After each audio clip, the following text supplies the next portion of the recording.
Pra gente. Obrigada.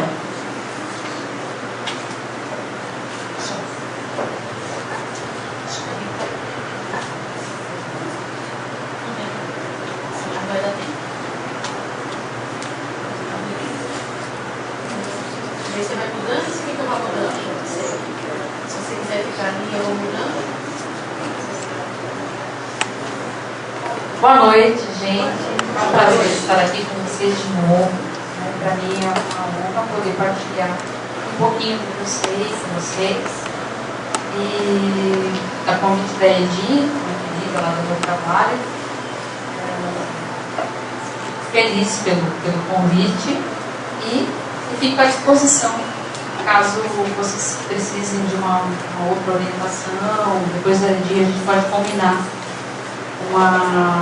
uma outra data, até para a gente falar um pouco mais do assunto que eu acho que todo mundo tem uma certa curiosidade, fitoterápicos, né? Então eu vou falar muito rapidamente sobre essa área, nessa palestra, e fico à disposição para voltar uma outra vez, para poder tirar as dúvidas de vocês. Ok? Bom, gente, então hoje nós vamos falar sobre a automedicação e os riscos para a saúde, né? Os riscos que esse hábito pode causar, que são graves. Não só trazendo problemas de saúde, como até a morte, em casos mais sérios, né? Isso é um assunto muito importante, requer um cuidado, uma atenção especial.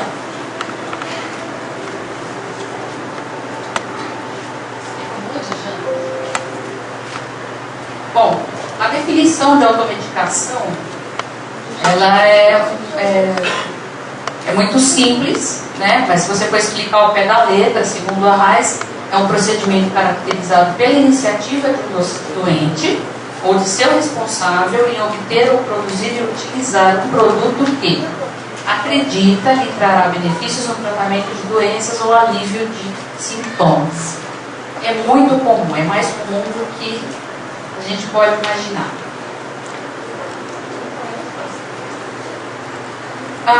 Hoje em dia, na busca da saúde, na busca da melhora dos sintomas de algumas doenças, a gente pode apelar para vários tipos de tratamentos terapêuticos. Existem muitos tipos de terapia,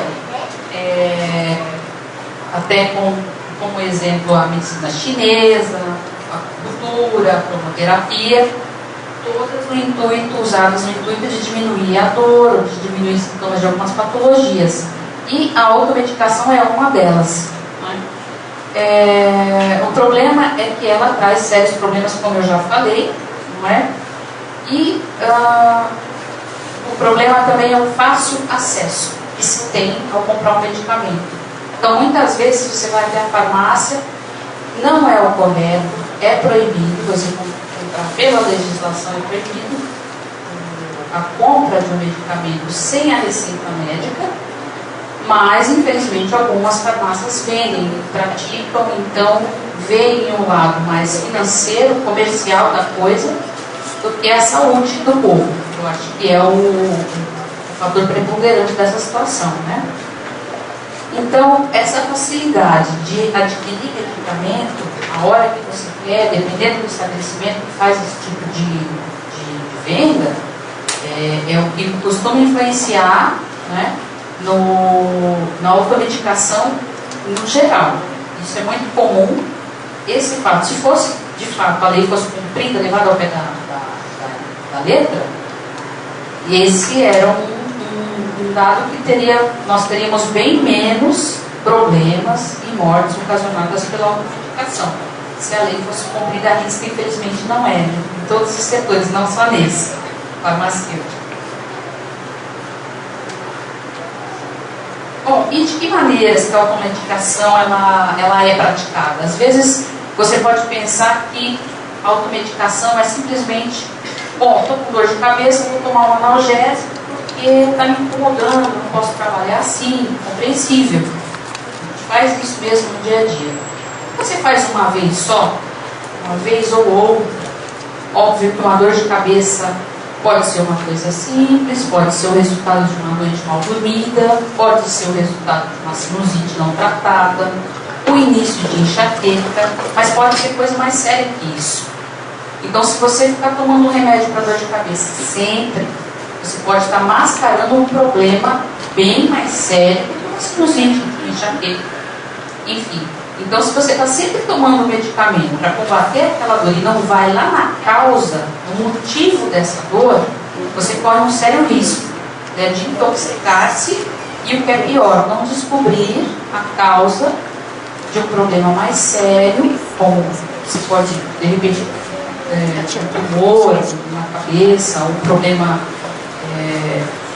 desse nível, dessa complexidade, pode não ser detectado a tempo justamente porque você não vai buscar a causa das dores. Então, se você toma só remédio como paliativo, você diminui a sua dor ali momentaneamente, mas ela vai voltar se a causa não foi excluída. A vizinhoterapia, compartilhar medicamentos com outros membros da família ou do círculo social. É muito comum. A pessoa toma um medicamento, funcionou para ela, e aí ela vai receitando para a família: olha, toma isso aqui me fez bem, nossa, tirou, como tirar com a mão. Acontece que cada um é cada um. Cada um tem um organismo diferente e reage de forma diferente a vários tipos de tratamento, principalmente a medicação. Então, não é porque o seu vizinho tomou, funcionou com ele, que necessariamente vai funcionar com você. É isso que a gente chama de vizinhoterapia. Ou você aproveitar o resto do medicamento, do tratamento do seu filho, do seu marido. Bom, eu estou com uma inflamaçãozinha aqui na garganta, acho que vai me inflamar, eu vou tomar aqui um cataplan, por exemplo. Tem um restinho ali de cataplan, eu vou tomar, para quem ir no médico? Ela toma 1, 2 vezes, começa a aliviar os sintomas e aí ela para de tomar. É nisso que acontece, alivia, então ela deixa o tratamento, não vai resolver a causa, mas só vai minimizar os sintomas, e no fim ele vai ter que voltar a tomar medicamento de novo, mas dessa vez espera-se para o médico, não é? Então, aí entra, já fazendo um gancho, descumprir a prescrição profissional, prolongando ou interrompendo precocemente a dosagem e o período de tempo indicado na receita. Então, reforçando, se o médico mandou tomar um medicamento, principalmente antibiótico, se ele tem uma ação esperada para resolver o seu problema, entre 7 e 10 dias. Se ele mandou tomar por 10 dias, seja fiel ali àquela prescrição. Tome durante os 10 dias. Porque se você tomar 3 dias, 4 dias, surgiu o alívio, largou o tratamento, eu estou melhor, vou deixar, não vou mais tomar remédio não, porque vai me prejudicar o estômago, acho desnecessário e por si próprio interrompe o tratamento. Isso também é um fator de risco. Isso também é automedicação. Ou seja, você sabe que tem que tomar, o médico prescreveu, mas você interrompe na hora que você acha que já está bom. Então, com a melhora dos sintomas, você interrompe o tratamento, o mecanismo de ação do medicamento é interrompido. E aí você não vai ter o objetivo esperado, que é aquela patologia ser curada. Né? Então, muitas vezes, o que eu vou falar mais para frente, você além de não resolver o seu problema, esse problema pode voltar depois com força maior.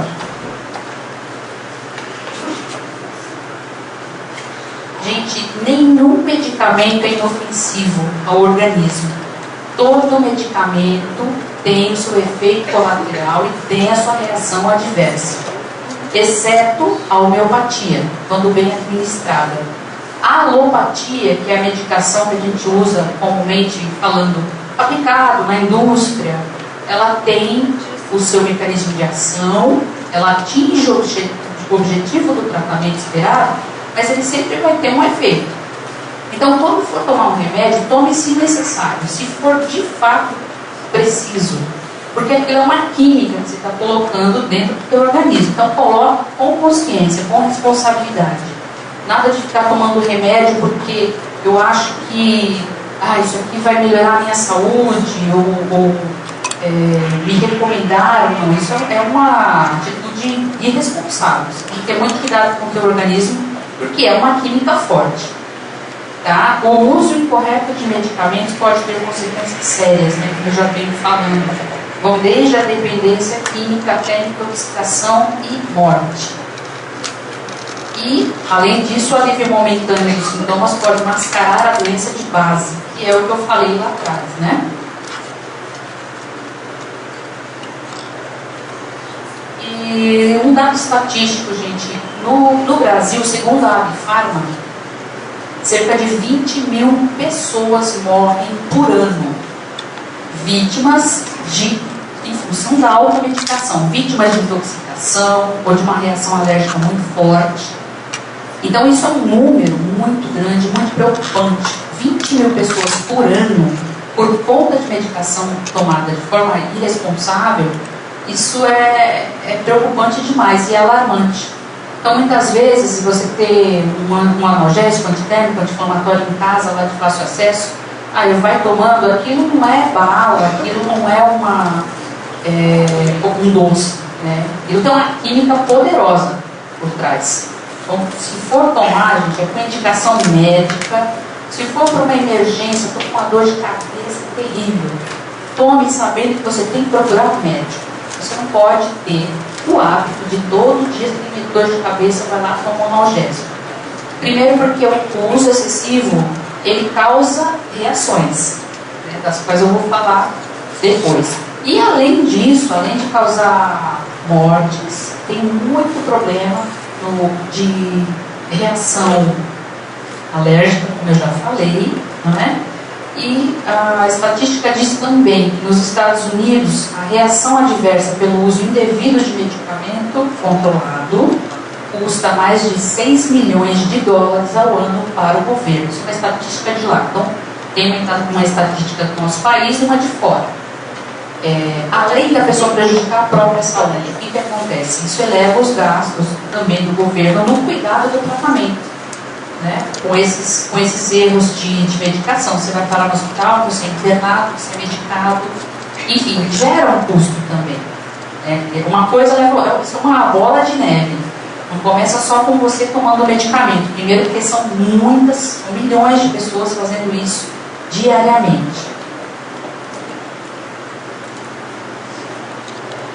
A intoxicação é uma das ocorrências mais comuns, né, ocasionadas pela automedicação, sem falar nas reações de hipersensibilidade, que eu já mencionei, e até mesmo alergia. Dos 85.920 casos de intoxicação registrados em 2008, por exemplo, 30,71% foram ocasionados por medicamentos. Estando abaixo somente da estimativa de quem, por exemplo, trabalha com agrotóxico. O Brasil é um país muito grande, que tem uma economia muito grande, movida pela agropecuária, né? Existem muitos casos de intoxicação por veneno, por agrotóxico, são muitos os casos, e também por raticidas. O número é tão alto que ele só é batido pela intoxicação medicamentosa. Então você vê que é uma coisa que todo mundo tem em casa e todo mundo está sujeito a uma intoxicação medicamentosa se não souber usar com responsabilidade.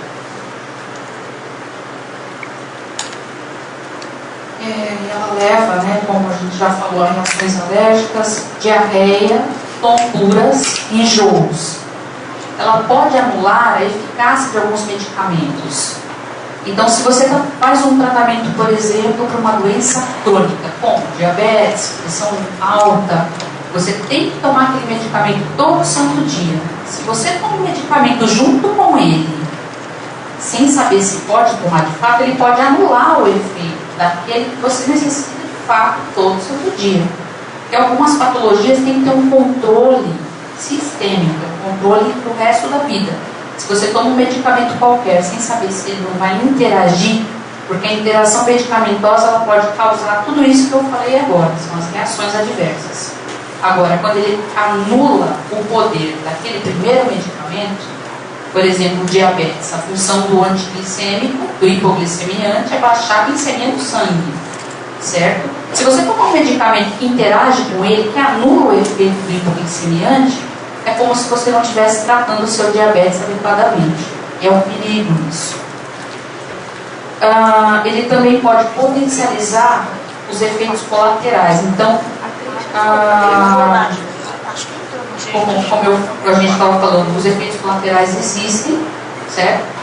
Mas se você usar somente aquilo que é prescrito para você, você vai diminuir os riscos de uma reação, ou de uma alergia, enfim. Porque se você já toma o seu, você já tem um risco, né? O alopático, ele tem, infelizmente, ele faz um bem, mas ele também te prejudica de uma forma, às vezes, não tão benéfica. A vantagem dele é que, muitas vezes, o benefício é maior do que o malefício, mas o malefício existe. Então, se você já corre o risco de ter uma reação com medicamento receitado pelo médico, imagine se você misturar. A mistura só deve ser feita com indicação do médico. Em algumas idades, a quantidade de medicamentos é muito grande, principalmente nos idosos, né? Há uma série de medicamentos que eles têm que tomar por vários motivos, né? Pelas patologias, pela própria senilidade. Então, se faça isso, mas com responsabilidade, né? Com orientação médica. E há também o risco de dependência física e psicológica, por exemplo, no caso de antidepressivos e ansiolíticos. A automedicação pode levar às interações medicamentosas que ocorrem quando 2 ou mais medicamentos são utilizados ao mesmo tempo. Exemplos dos perigos de automedicação. Analgésicos. Os analgésicos, como todo mundo sabe, são usados para aliviar dores leves e moderadas. O paracetamol ou o Tilenol, né, o famoso Tilenol, tem gente que faz uso dele assim diariamente.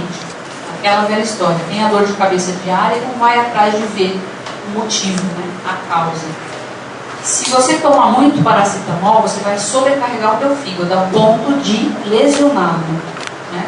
O fígado é um órgão que tem um grande poder de regeneração, mas você também não pode expô-lo a uma química assim tão forte por tanto tempo sem orientação e sem a necessidade, muitas vezes.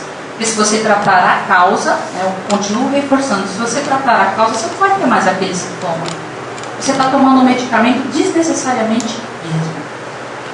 O ácido acetil salicílico, o famoso melhoral, aspirina, o AS, ele pode provocar desde alergia e prurido até problemas de estômago e hemorragias.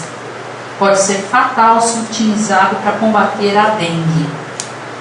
Por que ele tem esse perigo, gente? Quando você tem sintomas de dengue, às vezes ele se assemelha com sintomas de gripe.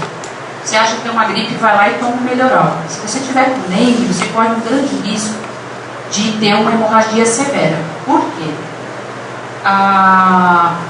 Uma das características do ácido acetil salicílico é que ele inibe a agregação plaquetária. Isso quer dizer o quê? Ele evita que o sangue coagule. Ele fica fininho, ele fica ralinho. Você é picado por um mosquito, tem a dengue, você tem uma propensão grande de ter uma hemorragia até pela facilidade dos capilares botarem esse sangue para fora. Então, muito cuidado na hora de tomar um medicamento que é simples e é de fácil acesso, mas que você não deve tomar assim à torta direita. Antitérmicos, remédio usado para febre. A febre, gente, ela é um alarme, né? Quando ocorre febre, você já pode correr para o médico. Ela significa que você pode estar com inflamação ou com uma infecção. Pode ser uma coisa simples, mas também pode ser uma coisa muito séria. Então, se você toma um remédio para a sua febre baixa, você pode estar mascarando um problema sério, uma infecção séria que está começando. O fato de ter febre não é tão ruim, porque ela é um alarme do nosso corpo. Então, teve febre, e graças a Deus, porque ele é um sinal de que você deve correr para o médico. Às vezes, em alguns casos assim, bem excepcionais, eu já vi, né, meu irmão, ele quase morreu de pneumonia, ele era um bebê ainda, e ele estava com uma apatia, mas ele não tinha febre, não apresentava nada muito sério. Mesmo assim, a minha mãe levou ao médico porque achou que ele estava muito apático, era uma criança muito esperta. E quando chegou lá, foram feitos alguns exames, o médico, depois de uma bateria de exames, ele diagnosticou pneumonia. E ela falou, mas doutor, como pneumonia? Meu filho não teve nem febre. Ele falou, olha, em casos excepcionais não dá febre. E aí é que mora o perigo, porque a febre é um bom alarme do organismo. Tá? Então, se você toma um antitérmico, você inibe esse sinal tão importante, você corre um risco muito grande. A febre, como eu falei, além de um sinal, ela é uma resposta, né, do organismo para um sinal inflamatório, para um sinal infeccioso. Você não deve barrar essa resposta, você deve ir atrás da causa dessa febre.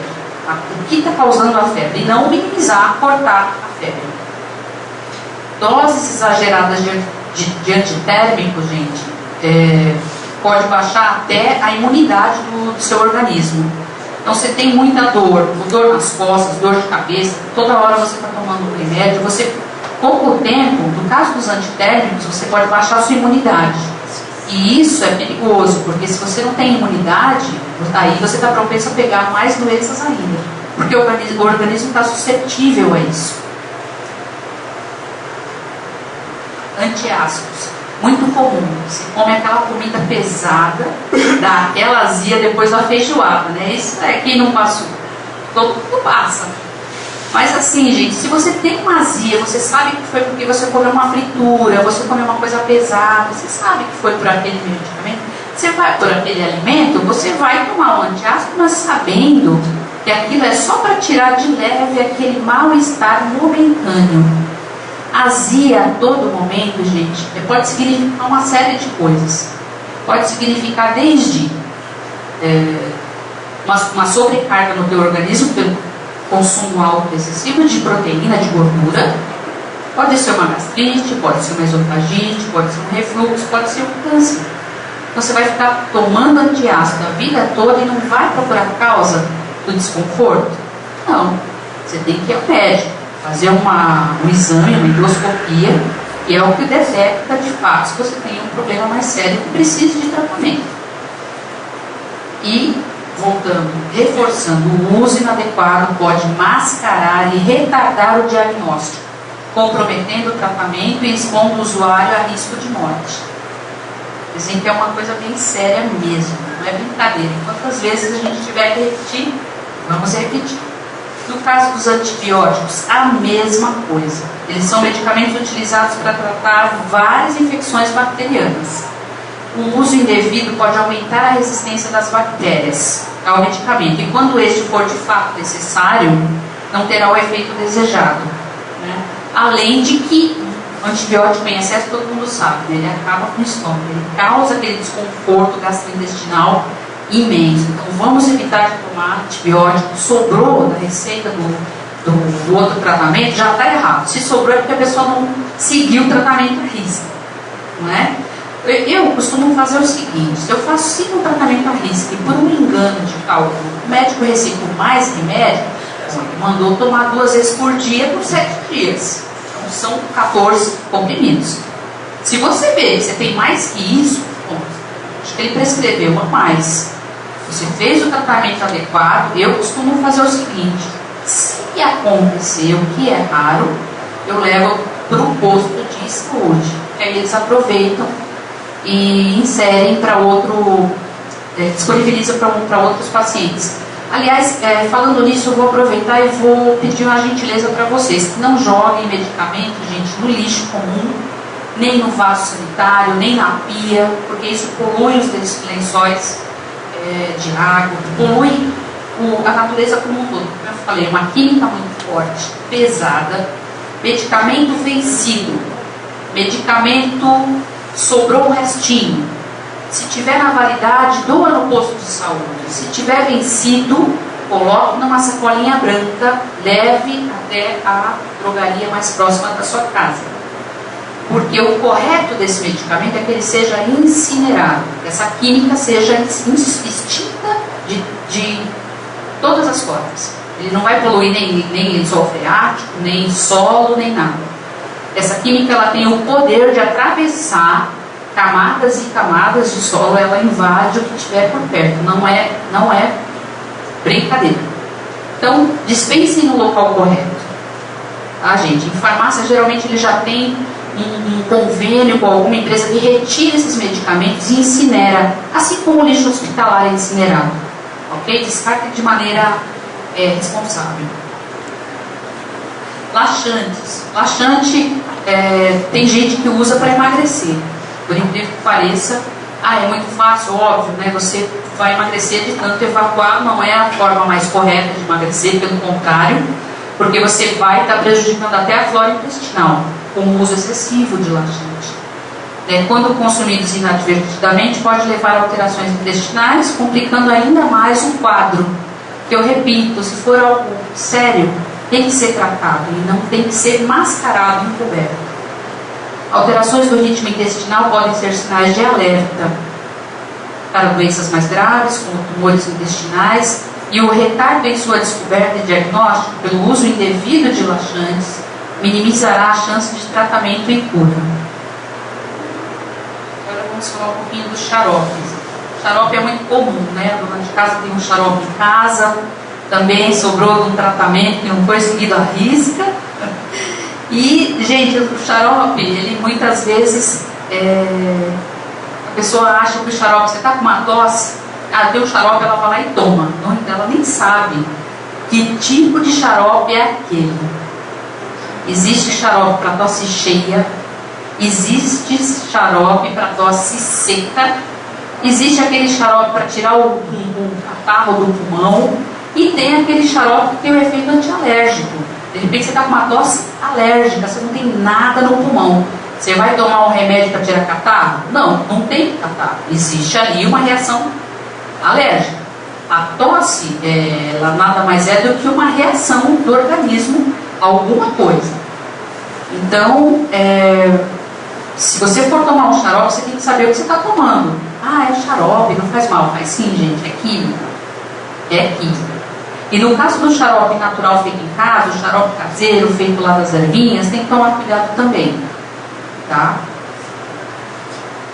O xarope pode tratar o sinal, no entanto, pode também mascarar a causa e permitir que a doença evolua, piorando dessa forma ainda mais o problema. Medicamentos naturais, como eu falei ainda há pouco, tem que se tomar com muito cuidado também. Então não é porque você tem um hortelã no fundo do quintal, uma erva cidreira ali, um boldo do Chile ali. Não, o boldo do Chile a gente não planta aqui no Brasil, porque primeiro que ele não vinga com o nosso clima tropical, né? Ele vinga lá, naquela temperatura. Porque é muito comum a gente ter no quintal o Plectranthus barbatus, que é o falso boldo, que é aquela folha grande aveludada, né? Cheirosa, quando você macera ela, exala um cheiro forte. Cada um é para uma função. Existe também o boldo baiano e por aí vai. Um dia, se eu puder, eu volto para falar sobre cada plantinha direitinho e qual é a ação esperada de cada uma. Mas assim, gente, se você não conhece o composto, o princípio ativo dessa planta, você não pode sair tomando assim aleatoriamente. Principalmente se você já faz um tratamento com remédio alopático, aquele remédio lá feito na indústria, misturar com chá natural, chá caseiro. Não se deve misturar esse tipo de medicamento, nem o simples e nem o fabricado na indústria.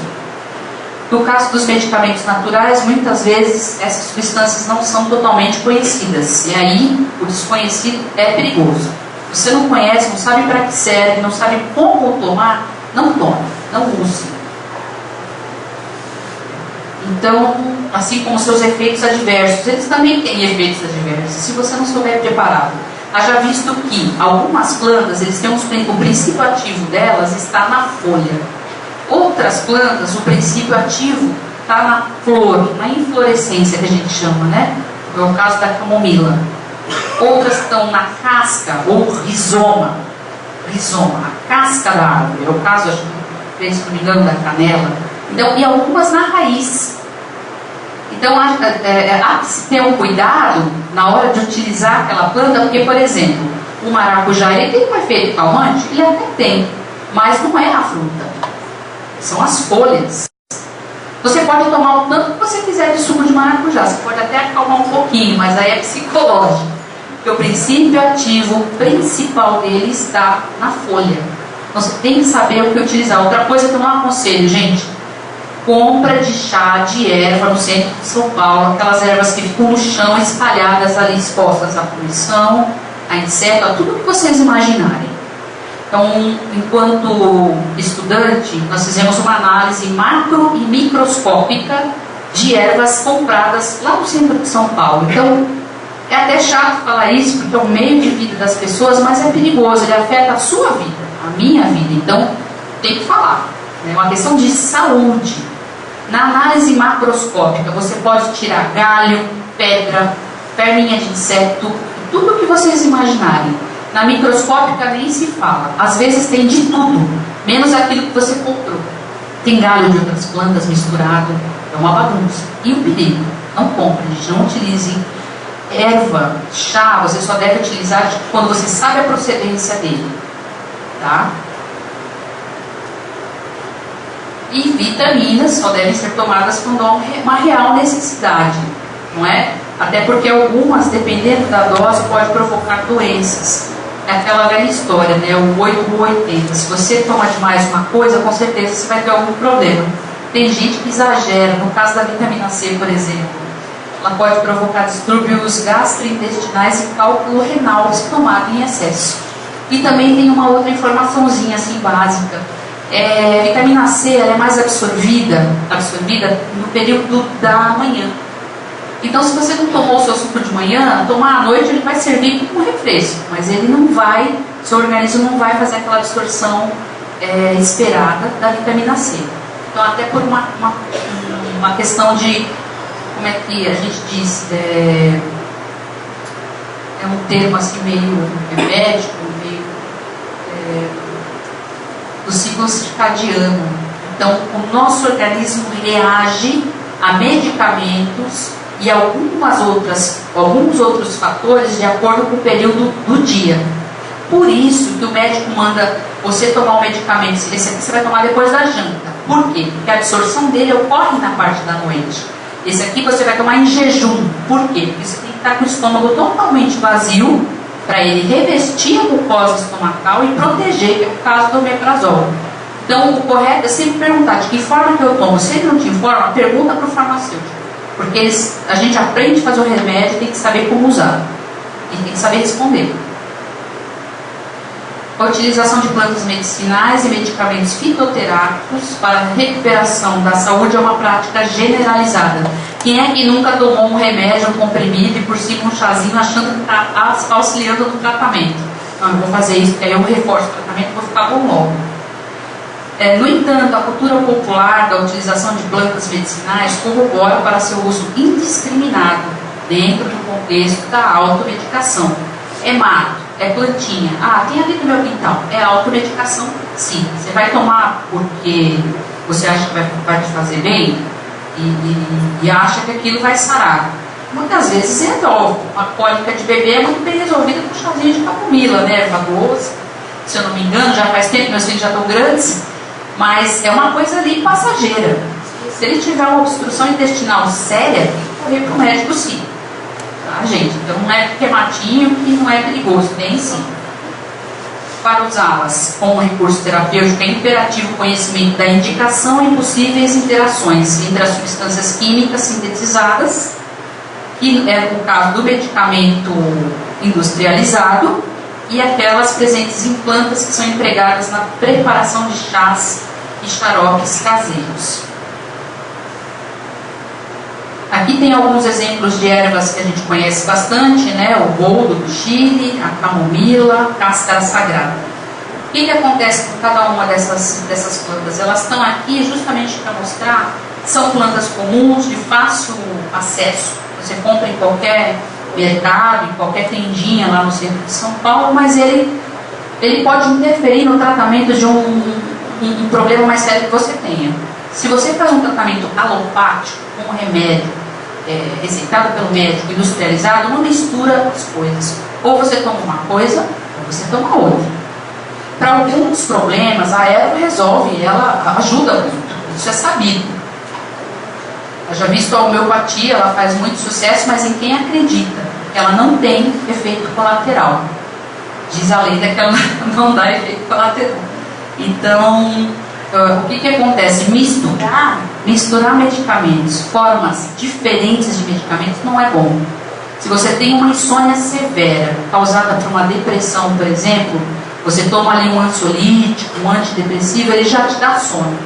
Aí você vai e toma para acalmar um chazinho de erva cidreira ou camomila.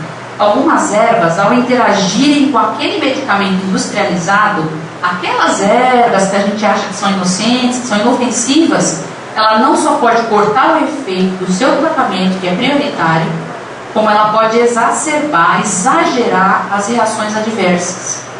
Então, se você toma um remédio para, por exemplo, um calmante, para você poder dormir melhor, e você faz uso de uma planta, com plantas que interagem mesmo, ele potencializa o efeito do medicamento.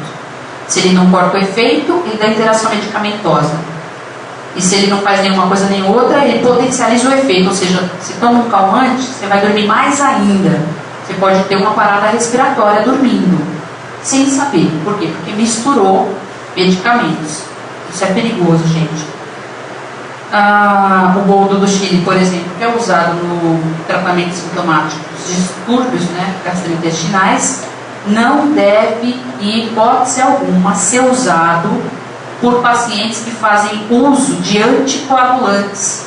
Quem tem problema de circulação e usa um anticoagulante, nunca tome boldo do Chile, gente. Porque a boldina, que é um componente principal do boldo do Chile, ela causa inibição da agregação plaquetária que eu falei lá atrás. Ou seja, se você tiver um corte, você não vai coagular, você vai sangrar. Vai sangrar até não ter processo de coagulação.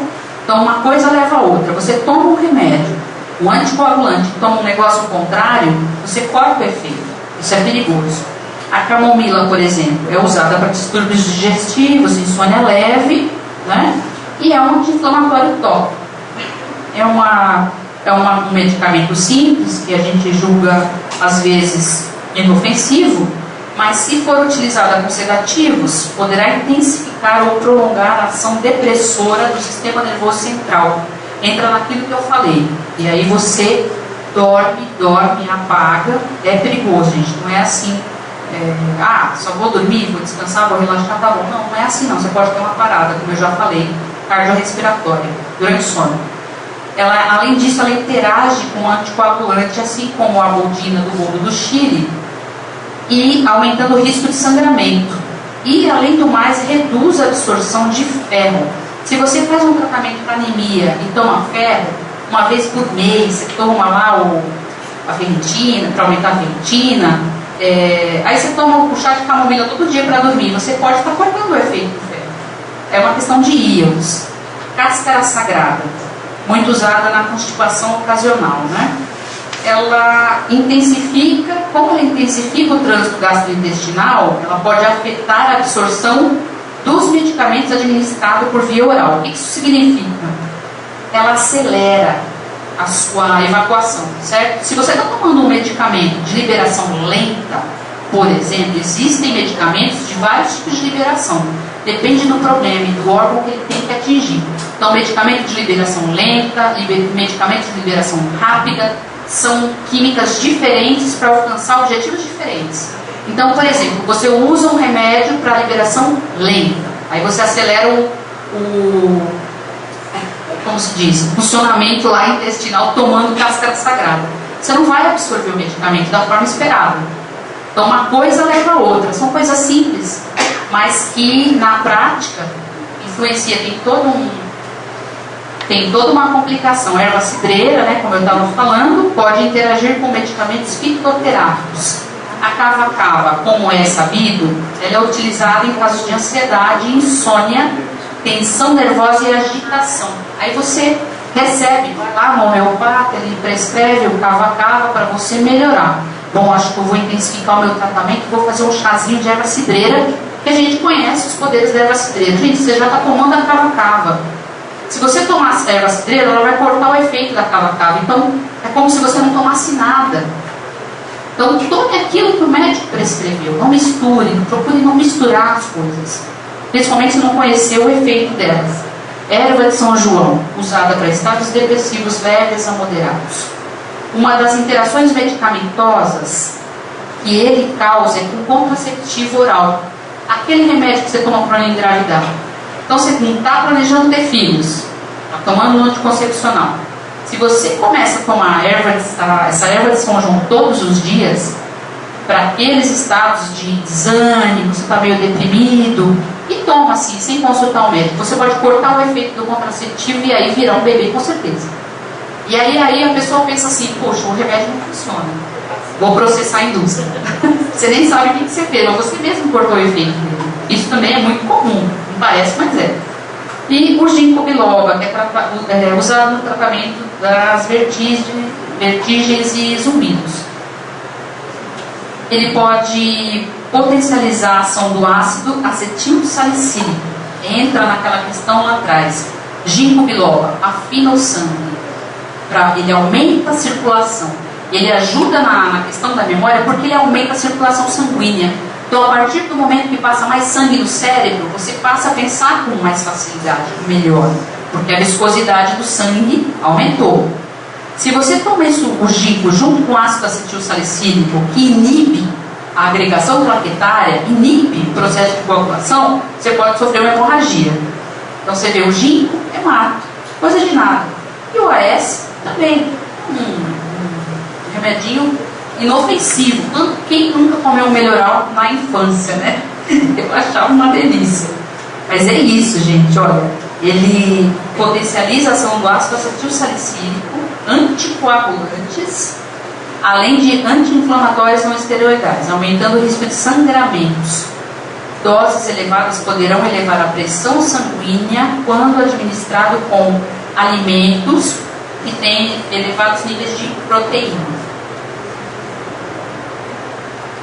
E as plantas, elas por serem capazes de aliviar ou curar enfermidades, devido à tradição, né, que a gente tem, quem nunca tomou o chazinho preparado lá pela avó, pela mãe, esses produtos, eles são usados para várias finalidades, e o pessoal mistura mesmo, isso é muito comum.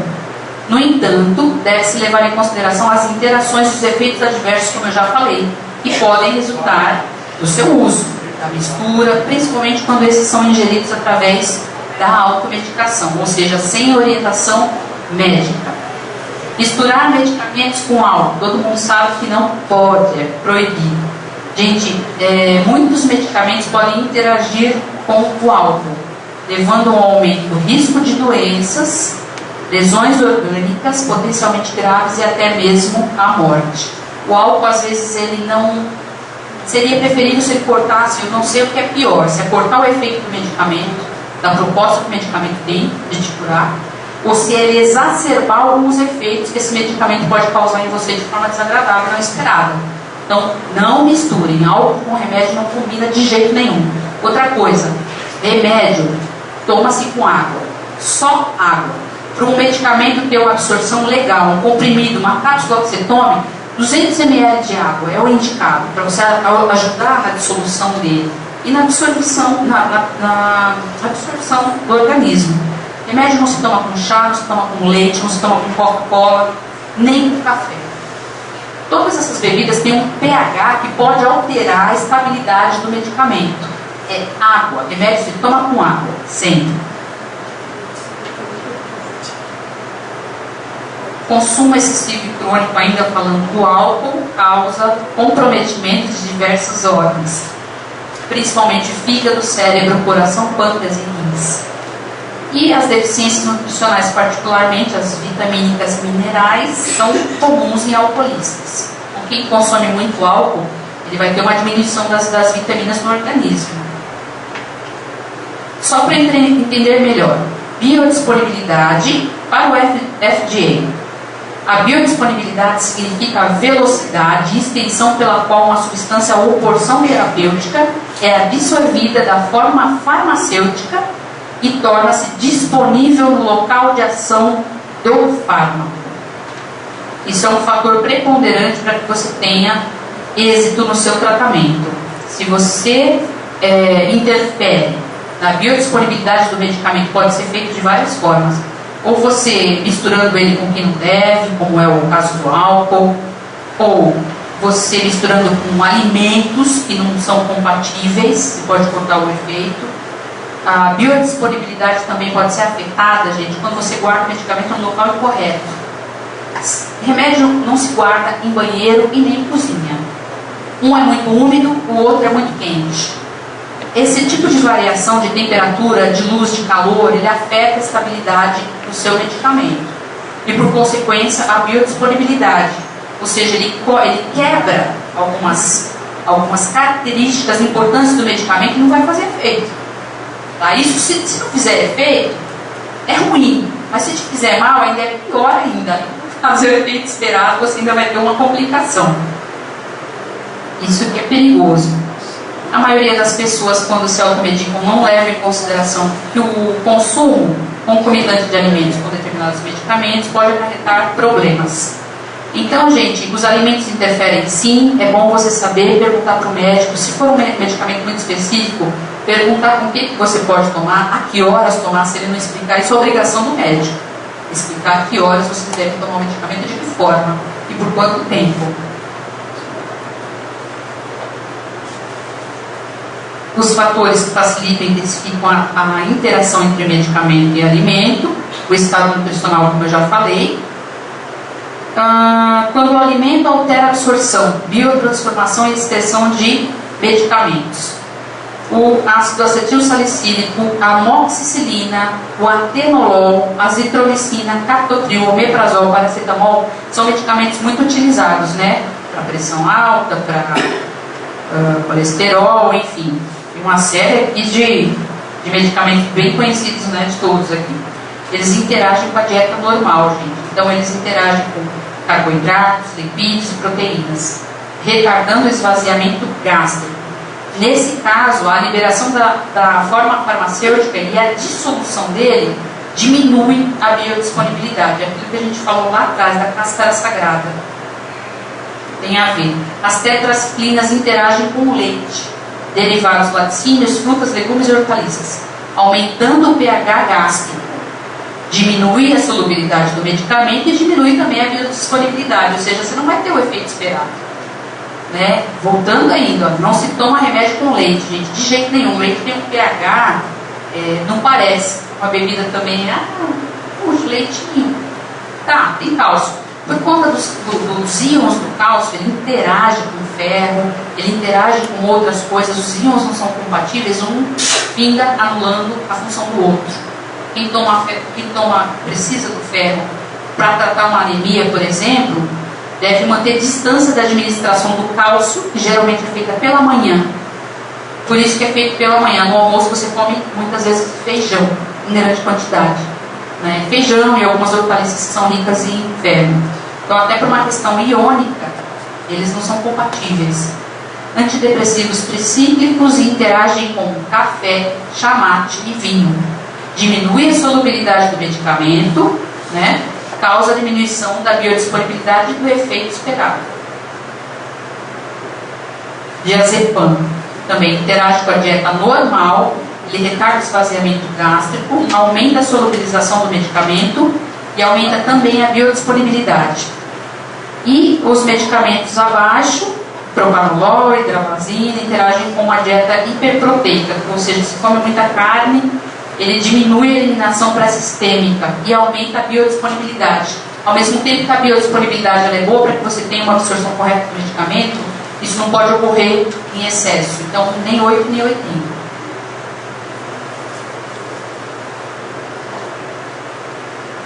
Quando os medicamentos produzem deficiências nutricionais e, consequentemente, geram efeitos decorrentes da carência nutricional. Então, gente, a vitamina A e a vitamina E tornam-se deficientes por interagirem com laxantes. Se você tem uma carência vitamínica e faz uso da vitamina A e E e de repente quer emagrecer e toma laxante, não dá certo. Não vai dar certo, né? Porque você vai cortar o efeito da sua vitamina. Então, além de você não emagrecer, porque o correto para emagrecer não é o laxante, todo mundo sabe disso, né? Além disso, você ainda pode sofrer de uma carência pior do que a inicial, que você começou a tratar com essas vitaminas. Vitamina C torna-se deficiente por interagir com furosemida, hidroclorotiazida, que é aquele remédio para você eliminar líquidos, né? Geralmente para quem tem pressão alta. Tetraciclinas também, AS e anticoncepcionais orais.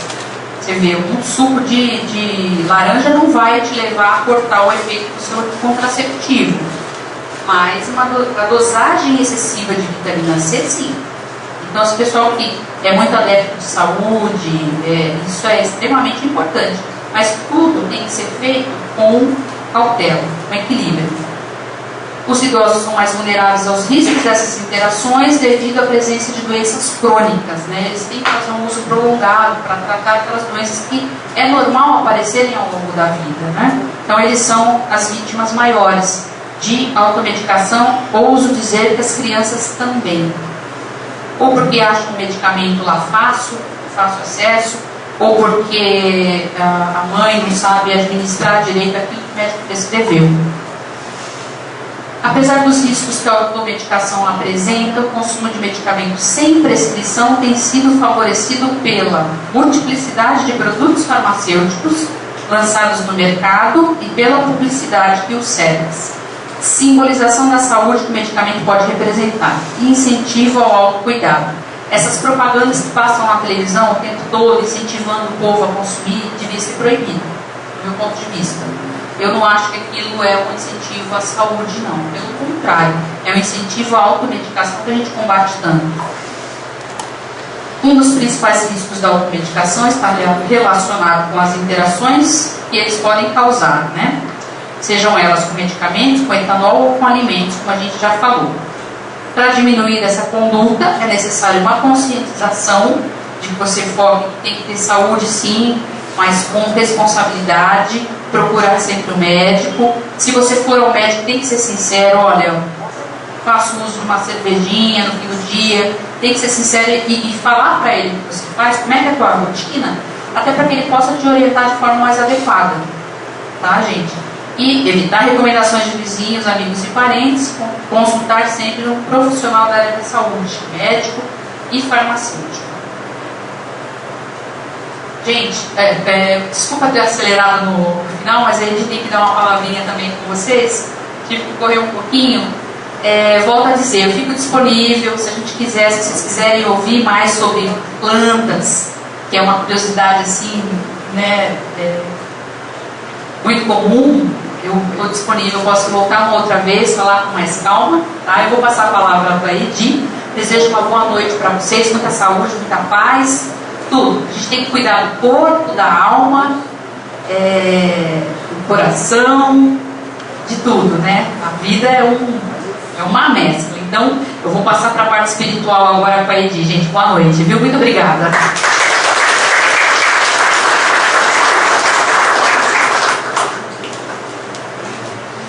O meu vai durar só umas 3 horas, fiquem tranquilas, tá bom? Jean Silvia, obrigada. Cada vez que ela vem aqui falar, embora eu respire esse meio, porque nós trabalhamos juntas, eu meio farmacêutico, mas assim, cada vez que ela fala, eu fico aqui me perguntando, né? Meu Deus, os xaropinhos da vida, porque é dívida tossindo, né? E não vai atrás, né? Da causa. Então ela falou aqui sobre os cuidados, né, dos medicamentos, os riscos que eles causam para o corpo. E agora eu vou fechar para falar um pouquinho sobre a parte espiritual. O porquê será que algumas doenças nos acometem? Quais são essas causas espirituais? E tem os porquês, né? É para baixo, para baixo. Porque, além do tratamento médico, que o médico vai, então nós aprendemos o que é aqui hoje?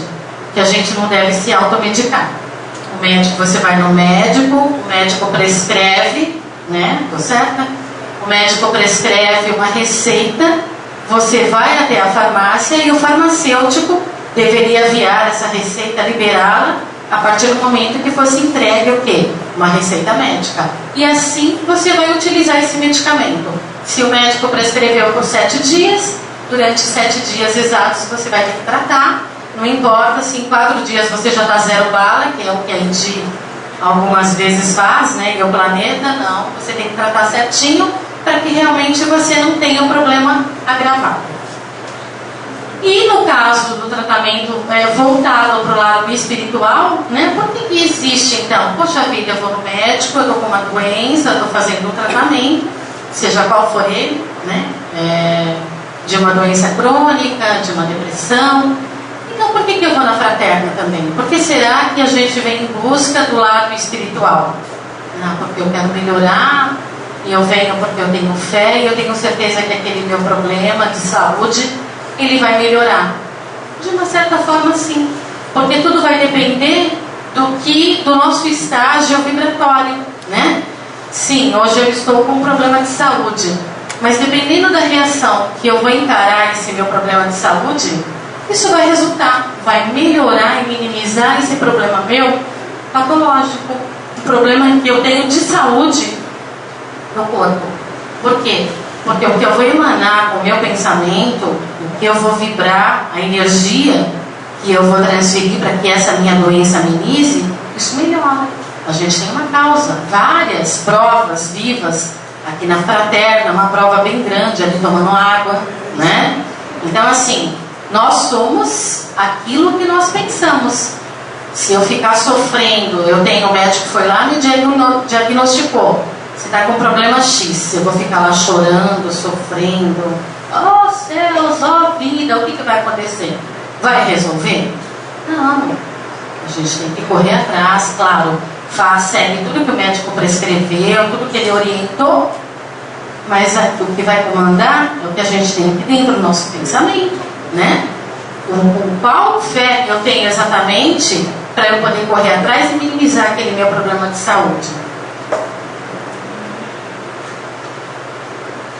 A doutrina espírita, ela nos dá forças para suportar as dificuldades pelas quais passamos neste plano chamado Terra. E é por isso que nós viemos aqui. Emmanuel diz que a doutrina espírita é a medicina da alma. Olha que lindo. Então a gente vem aqui, a gente passa por todo o tratamento, né, espiritual, para quê? Para acalentar a nossa alma. A base principal da doutrina espírita é o que, gente? O que a gente sempre fala aqui, todas as vezes que tem palestra, é a evolução moral, né? A cada momento que eu me melhoro como ser humano e que eu evoluo moralmente, através dos meus pensamentos, através das minhas reações para com o próximo ainda neste plano chamado Terra, e eu vou fazendo o quê? Eu vou adquirindo uma evolução moral. O espírita, ele se propõe a fazer geralmente o quê? Essa reforma íntima, que na verdade é você se autoanalisar. O que eu, Edi, hoje faço, né? O que eu estou fazendo para modificar o meu padrão, o meu valor, os meus pensamentos, né? O que eu faço da minha vida e da minha conduta para que eu me torne uma pessoa melhor? E é essa perguntinha que a gente tem que fazer todos os dias, né?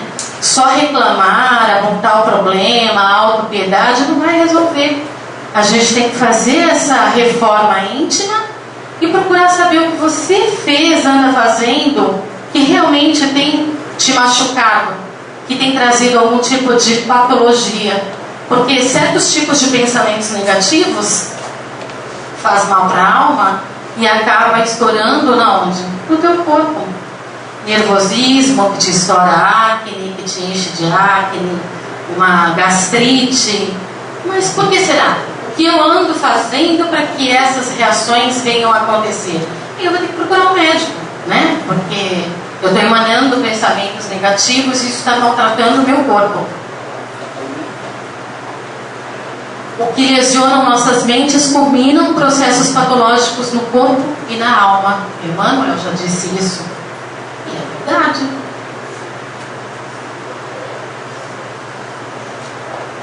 Então, quais são as patologias da vida? Mágoas, ressentimentos, atritos, pensamentos negativos. Deixa eu ver na minha apresentação. A doutrina espírita, então, desperta o que em nossa mente, né? Que a gente tem que fazer o que para a gente se melhorar? Tem que... Emmanuel, quem pôde assistir ou ler um livro do Chico, falava para o Chico, né? Que você tem que ter o quê? Disciplina, disciplina, disciplina. E você tem que trabalhar. Trabalhar em prol do próximo, né? Praticando o quê? Caridade. Através do conhecimento, e quando a gente convida vocês a virem estudar na fraterna, estudar a doutrina, é, na verdade, a gente ter esse conhecimento, adquirir essas informações, para que a gente aprenda a encarar qualquer tipo de situação. Ou vocês acham que quem está aqui na frente, quem está trabalhando, dando passe, né, não tem problema? Todos nós temos os nossos problemas. Todos nós temos as nossas aflições. Isso é normal.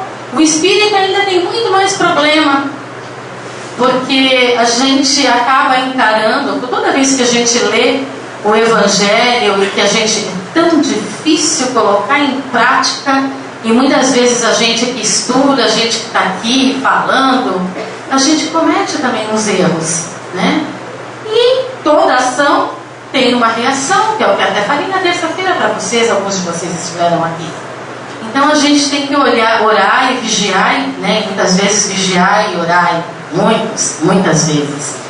E a gente aprende a perseverar, a gente aprende a amar o próximo, a gente aprende a ter fé. Muita fé. Por que disso? Porque nós somos energia. Então lembra que eu falei? Nós somos aquilo que nós pensamos. Então toda vez que você emanar para o próximo um pensamento negativo, o que você vai receber de volta?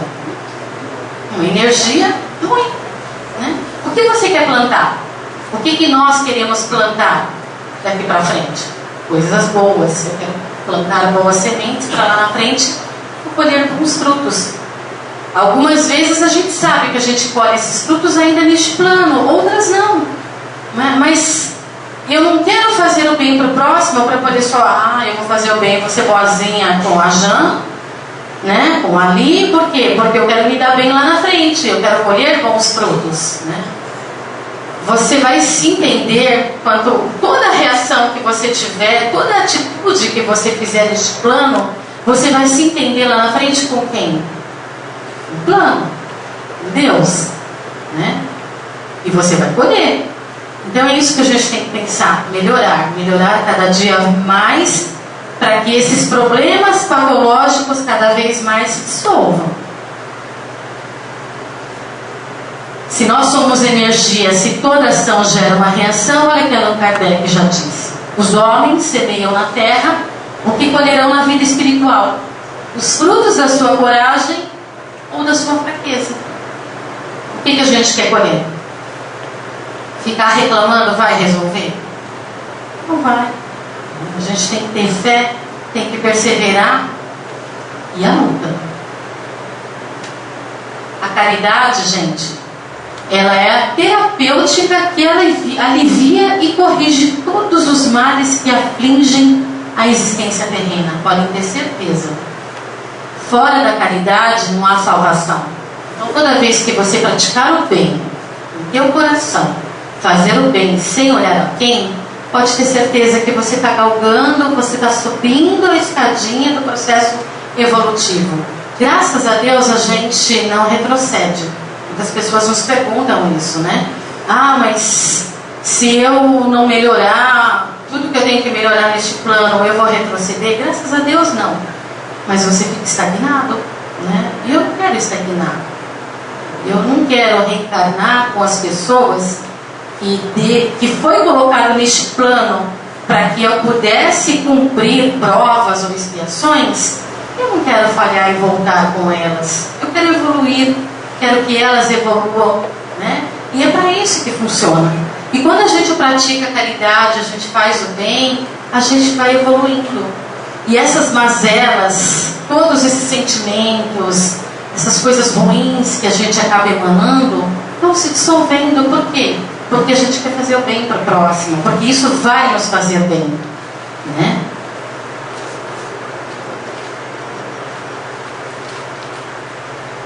E por que será? Em que fórmulas essenciais se baseiam a terapêutica espírita? Através dos ensinamentos espíritas, nós aprendemos o quê? Que os atos de bondades, ainda que eles sejam pequeninos, estejam ali pititiquinhos, apagados, são plantações de alegrias eternas, né? E que o perdão incondicional das ofensas é a fórmula para que alivie a sua dor. Então, quanto mais bem você praticar para o próximo, você praticar o perdão. Às vezes a gente tem uma mágoa contra uma pessoa, um ressentimento, mas a gente não tem coragem de falar, chegar lá na pessoa e falar: olha, você me perdoa, né? Mas aquela vez você me fez uma mágoa, eu fiquei tão ofendida. A gente não tem essa mania de ser assertivo, na verdade? O que a gente faz? A gente guarda esse sentimento, e esse sentimento faz mais mal a quem? A nós mesmos. E quando você fica cultivando esse sentimento ruim, o teu corpo ele vai reagir de uma forma ou outra, né?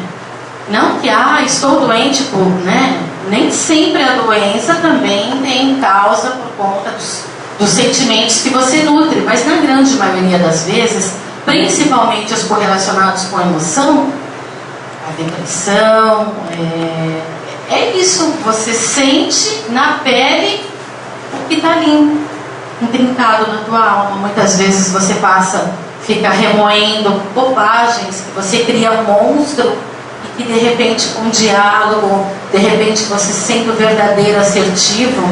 Óbvio que as pessoas, nós estamos neste plano, muitas vezes dependendo de qual pessoa que vai receber, você vai chegar na pessoa para ser assertivo, falar que você está magoado. Se a pessoa não tem uma evolução, se ela ainda não está num processo evolutivo e não te entender, ela vai ficar melindrada. Mas você tem que ter a cautela e entender, cada um de nós tem um processo evolutivo. Hoje, aprendendo, estudando 200 anos a doutrina, e eu estou num processo evolutivo que a minha amiga Jan, né, de repente eu fiz alguma coisa para ela que eu não percebi, que eu magoei. Porque eu agi de uma forma natural, achando que ela não... Mas ela, de repente, entendeu que eu a magoei, só que ela ficou guardando. Tem pessoas que guardam por meses, né? Isso faz mal, muito mal para quem guardou e para a pessoa que ela achou que a magoou. Então, nada mais saudável do que você praticar o DECOM, né? Você tem que falar com as pessoas, é um remedinho. Vai lá e fala para a pessoa, não sendo agressivo, mas chega na pessoa e fala: eu não gostei do que você fez, por isso, por isso, por isso. Você vai dar abertura, chance para que aquela pessoa possa te dizer: poxa vida, eu não tinha percebido, você me desculpe. Ou não, eu não quis dizer isso, você entendeu errado. E muitas causas das nossas aflições dentro do lar é a falta de diálogo. E nós viemos neste mundo, neste plano, para sermos felizes, né? E tudo a partir de um diálogo se resolve. Quantos males você não teria dissolvido, né? Só com o fato de você dialogar, seja no lar, no trabalho. Nas atividades espíritas, nós colhemos do magnetismo sublimado os benefícios imediatos. Então, quando vocês vêm aqui, assistem uma palestra e depois vão fazer o tratamento, tem as fichinhas, vocês passam pelo tratamento, vocês estão sendo beneficiados. Então, trabalho de passe, a casa, antes de nós fazermos o tratamento da casa, o plano espiritual já vem aqui muito antes. Para fazer o quê? Para fazer a harmonização da nossa casa espírita. E eles vêm muito cedo. Cada cantinho da fraterna é magnetizado pelo plano espiritual. O trabalho é maravilhoso. E tem um livrinho aqui, que é esse daqui que eu falo, que eu indico para quem quiser ler. Ele é muito curtinho, na Seara do Bem. Explica exatamente como que é feito o trabalho e o preparo de um trabalho da casa espírita. Então, antes de nós trabalhadores virmos aqui, o plano já vem e prepara os mentores da casa. Então, nos prepara. Agora, adianta o trabalhador vir aqui sem preparar também? Então, o plano tem o maior cuidado, o maior carinho para conosco. Aí os trabalhadores vêm, comem uma feijoada, né? Acontece, ou mesmo vem irado por conta do trabalho, não faz uma prece, ou fica preocupado com a pilha de papel que deixou no escritório, ou com a bacia de roupas que deixou em casa, e vem aqui trabalhar, ele não vai se dedicar. Da mesma forma, quando a gente pede para que os assistidos venham e procurem se concentrar, né?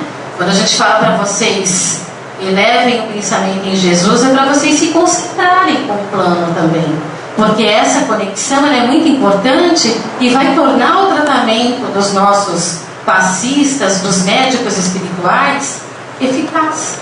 Então, se a gente vem focado, pensando em Jesus, com pensamentos positivos, o tratamento vai fluir bem. Óbvio também, tudo vai depender do nosso merecimento e necessidade, né? Cada um, porque não existe ligação daqui para lá, né, para o plano. Então não adianta a gente ficar pedindo, e quando a gente não tem a resposta, significa que ainda não é o momento, né? Mas a gente tem que perseverar. A mesma coisa quando a gente fala, desliguem os celulares. Mesma coisa que a gente fala, cuidado com as vestimentas. É todo um cuidado que a gente tem que ter, justamente para que a gente receba o benefício do tratamento espiritual. Então, o passe, para quando a casa já é preparada pelo plano espiritual, aí vem os trabalhadores maravilhosos que fazem todo o tratamento pelos quais vocês passam na sala de tratamento. A oração nem sempre nos retira do sofrimento, mas ela nos dá forças para que a gente possa suportar. Então, muitas vezes a gente tem uma aflição, tem uma doença, está com um problema sério, seja ele financeiro, seja ele de saúde, mas a oração ela acalenta a nossa alma e a gente tem que exercitar isso. Não existe uma oração, como que eu posso dizer, muitas vezes a gente vê isso na sala de aula. Quem vai fazer a prece? Quem vai encerrar os trabalhos de hoje? Vira tudo adolescente, abaixa a cabeça porque tem vergonha de falar com Deus. E na verdade ali você vai falar com Deus. Não tem que ser nada decorado. Você vai conversar com Deus. Então teu coração se abre para Deus. E aí você fala dos seus problemas, dos seus anseios e pede forças, porque é isso que a gente pede. Forças para suportar as vicissitudes da vida. E a gente também tem que aprender a agradecer. Agradecer pelo fato de nós estarmos aqui neste plano, de nós estarmos neste plano espiritual, neste plano chamado Terra, aprendendo, evoluindo. Então, muitas vezes a gente esquece de agradecer. A gente pede, mas não agradece. Pelos nossos filhos terem saúde, pelos nossos pais, por nós estarmos aqui. Uma outra coisa muito importante, fundamental, é o Evangelho no lar. O Evangelho no lar, ele prepara, ele protege a nossa casa e protege os nossos vizinhos. Olha que coisa mais maravilhosa. Então, quando você faz o Evangelho no lar, nada mais é, você está aceitando Jesus na tua casa. Você está recebendo Deus. Você está protegendo o teu lar, a tua família, os seus vizinhos e amigos.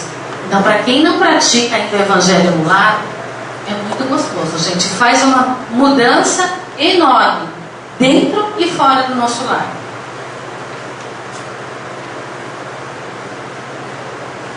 Através, então, dos passes, do tratamento espiritual de saúde, através da oração, através do Evangelho no lar, através de todas essas práticas, os nossos amigos desencarnados, que são os benfeitores, os mentores, anjos da guarda, seja lá como vocês querem chamar, eles reequilibram as forças através da inspiração elevada, apazigua nossos corações e pensamentos, nos socorre e revitaliza nossas energias.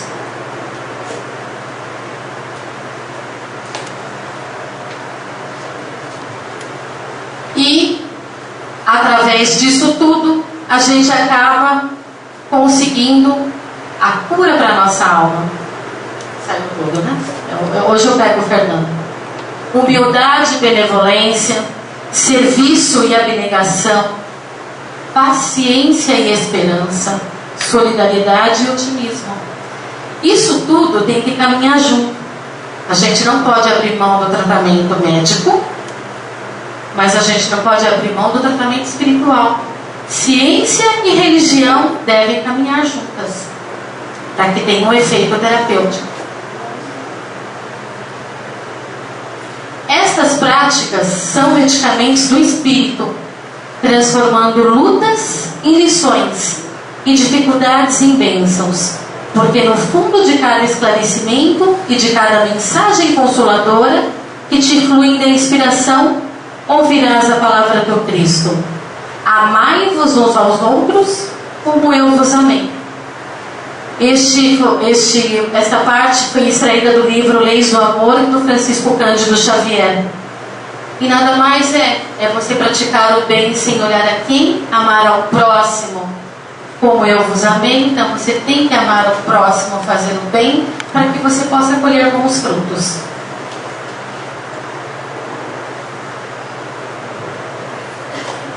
E antes de encerrar a palestra de hoje, que eu também corri, né? A gente comeu vários slides, né, Fernando, para dar certo. Eu quero dizer para vocês o seguinte, que a gente tem que ter em mente que fazer o bem é fundamental, a reforma íntima é muito importante, a gente tem que cada vez mais melhorar, e é um processo de formiguinha. Ninguém vai melhorar da noite para o dia, mas a gente pode recomeçar a reconstruir a nossa história através das nossas atitudes. Então, se hoje eu cometi um erro, amanhã eu levanto. Se eu magoei alguém, eu peço perdão para essa pessoa. Se eu não tenho coragem de pedir perdão para essa pessoa na frente dela, se eu não tenho ainda essa coragem, graças a Deus que a gente pode pedir perdão à distância, em pensamento, emana uma energia positiva para essa pessoa que você infelizmente ofendeu, fez sem querer, e a gente não repete, a gente não comete esses mesmos erros. Então, eu quero encerrar hoje a palestra com a oração de São Francisco, que nada mais é que nos ensina a perdoar, né? Que nos ensina a praticar o bem. Então eu agradeço a todos vocês, eu gostaria que vocês prestassem atenção nessa oração cantada pela voz de Paula Zampi, que é maravilhosa. Que vocês estejam certos que Deus não nos castiga, jamais, nunca vai nos desamparar, e que todos vocês tenham isso bem em mente.